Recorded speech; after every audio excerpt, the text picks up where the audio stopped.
നമസ്കാരം, ഞാൻ രമേഷ് ഗോപാൽ. തനിമ വാർത്തകളിലേക്ക് സ്വാഗതം.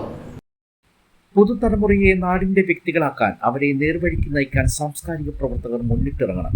15 വയസ്സ് മുതലുള്ള കുട്ടികളാണ് ഇന്ന് തെറ്റിലേക്ക് വഴുതി വീഴുന്നത്. വളർന്ന സാങ്കേതിക വിദ്യകൾ കുട്ടികളെ നശിപ്പിക്കുന്നു.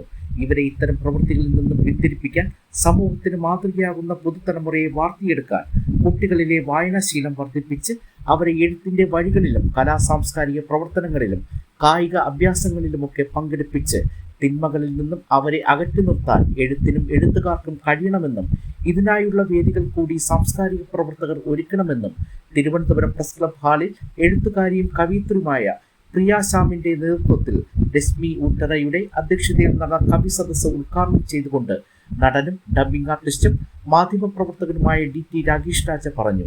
ചടങ്ങിൽ ഗോപൻ കൂട്ടപ്പന, പി പ്രസാദ്, പ്രസന്ന ബാലചന്ദ്രൻ, സിന്ധു ആരനാട്, കോട്ടുകാൽ സത്യൻ, വീണാദേവി, ബിനു കൽപ്പകശ്ശേരി, ശാന്ത ശ്രീകുമാർ, മുരളീകൃഷ്ണ, ഗീതാകുമാരി, വസന്ത S പിള്ള, കുമാരി, രാജശേഖരൻ നായർ, മിനി ഉതുപ്പ് തുടങ്ങിയവർ ആനുകാലികമായ ഇന്നത്തെ തലമുറയ്ക്ക് അറിവും ഉപദേശവും നൽകുന്ന ബന്ധങ്ങളുടെ, സ്നേഹത്തിന്റെ, പ്രകൃതി സ്നേഹത്തിന്റെ, ദേശസ്നേഹത്തിന്റെ, സമാധാനത്തിന്റെ, ഭക്തിയുടെയൊക്കെ നിരവധി കവിതകളാണ് ചൊല്ലിയത്.